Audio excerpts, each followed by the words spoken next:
Panuakil reporter Panuakil press club ते जमायत अहले सुन्नत जी तंजीमन पारां सुन्नी तहरीक सखर ज़िले जे सरपरस्त अल्लामा मियां अमानुल्लाह सहरवर्दी मथा मुबारकपुर थाणे ते मज़हबी दाख़िल केस कयो वियो। केस ख़िलाफ़ कारी नायब अली सहरवर्दी, मौलाना मियां मंसूर अहमद हुसैनी, मौलाना मियां असद अल्लाह हुसैनी, मियां अली अब्बास हुसैनी ॿियनि जे अॻवाननि में एहतजाजी मुज़ाहिरो कंदड़ अॻवाननि ऐं कारकुननि पारां SHO मुबारकपुर हटायो कूड़ो केस ख़त्म कयो। फ़िरका वारियत फैलाईंदड़ शिया तंज़ीमनि जे कारकुननि ऐं अॻवाननि ख़िलाफ़ कानूनी कार्रवाई करियो जा ज़ोरदार नारा लॻाया विया। मुज़ाहिरनि SSP सखर ऐं DIG सखर खां मुतालबो कयो त मियां अमानुल्लाह ख़िलाफ़ शरपसंदनि पारां सोशल मीडिया ते ग़लति ॿोली इस्तेमालु कंदड़नि ख़िलाफ़ कार्रवाई कई वञे ऐं मथस दाख़िल कयल कूड़ो केस ख़त्म कयो वञे। ॿी सूरत में एहतजाज जो दायरो वसी कयो वेंदो। पनुआकल प्रेस क्लब ते तमाम जमात अहले सुन्नत जी तंज़ीमात जा क़ाइदीन ऐं कारकुनान मौजूद आहिनि। उन मुतल्लिक़ जेका 12 रबीउल अव्वल ते असांजे जमात अहले सुन्नत जे रहनुमा हज़रत अल्लामा मियां अमानुल्लाह ख़िलाफ़ जेका जश्न ईद मिलादुन्नबी जी रैली में मियां साहब बयानु कयो आहे, उनखे शरपसंद अनासरनि ऐं जंहिं पंहिंजे इलाइक़े जे हिन अमल खे ख़राबु कयो आहे, उन तक़रीर खे कटे करे अहिड़ा अल्फाज़ उन में एडिटिंग करे आंदा विया आहिनि जंहिं इंतिसार पैदा कयो आहे। ऐं उन अल्फाज़नि ते SHO मुबारकपुर थाणे मियां साहब जे मथां कूड़ी FIR दर्ज कई वई आहे। अॼु ही पुरअमन एहतजाज तालका रोहड़ी, उन खां बाद पनुआकल ते ही पूरी तंज़ीमात जमात अहले सुन्नत जा क़ाइदीन कारकुनान मौजूद आहिनि। इन कूड़ी FIR के मियां साहब ख़िलाफ़ ही जेका इहा दर्ज कराई वई आहे, इन खे ख़त्म कयो वञे। उन सूरत में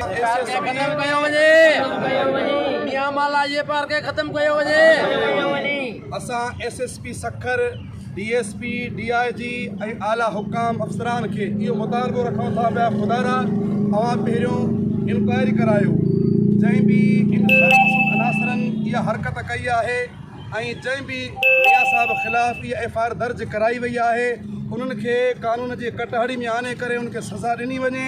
ही पुरअमन एहतजाज जमात अहले सुन्नत जे तमामु तंज़ीमात जे मातहत थी रहियो आहे, तालका रोहड़ी ऐं पनुआकल। अगरि जे इन असांजे हिन खे तव्हांखे ऐं असांजे हिन प्रेस कॉन्फ्रेंस जे मथां अगरि कोई बि असांखे इंसाफ़ न मिलियो, ॿी सूरत में असां ॿाहिरि निकिरी करे पंहिंजा एहतजाज बि रिकॉर्ड कराईंदासीं ऐं ॿाहिरि निकिरी करे असां रोडनि ते धरनो बि हणंदासीं जेसि ताईं इंसाफ़ न मिलंदो, हक़ु न मिलंदो।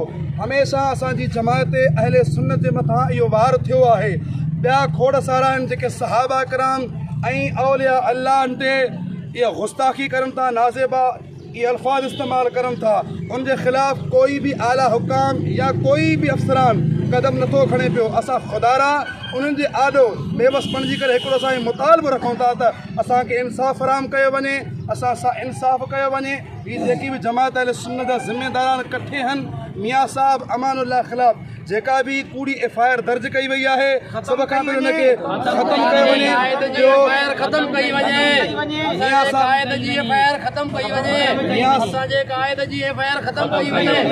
मियां साहब अमानुल्लाह खे मुख़्तलिफ़नि जॻहियुनि तां धमकियूं मिली रहियूं आहिनि ऐं उनखे बि सिक्योरिटी फराहम कई वञे। उन सां गॾोगॾु काफ़ी माण्हू अहिड़ा आहिनि जेके पंहिंजे इन इलाइक़े जे अंदरि इन अमन खे ख़राबु करणु चाहिनि था। हे हिकिड़ो शर इहो फैलाइणु चाहिनि था ऐं हे हिकिड़ो मज़हब जे अंदरि फ़साद फैलाइणु चाहिनि था पिया। असां अल्हम्दुलिल्लाह हर सूरत में तमामु तंज़ीमातनि सां इकट्ठे हूं ऐं तमामु मज़हब जमात सां इकट्ठे हूं।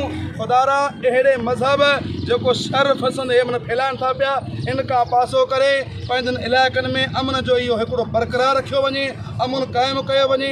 असां हर कंहिं सां क़दम ब क़दम इकट्ठे आहियूं ऐं इंशाअल्लाह पूरी जमात अहले सुन्नत जो मुतालबो आहे मियां साहब ख़िलाफ़ अगरि इहा FIR ख़त्म न कई वई, असां हिन दायरे खे वधाए बि सघूं था ऐं असांजा पूरी क़ाइदीन जो राब्तो आहे, पूरी तंज़ीमात अहले सुन्नत जी ज़िम्मेदारनि जो राब्तो आहे जेका मियां साहब ख़िलाफ़ वॾी वॾियूं ताक़तूं उन में मुलविस आहिनि।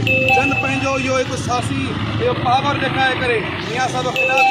मज़ीद ख़बरनि ऐं तफ़सीलात लाइ विज़िट कयो असांजी वेबसाइट www.awamiNewsHD.com ऐं ॾिसंदा रहो अवामी न्यूज़ HD।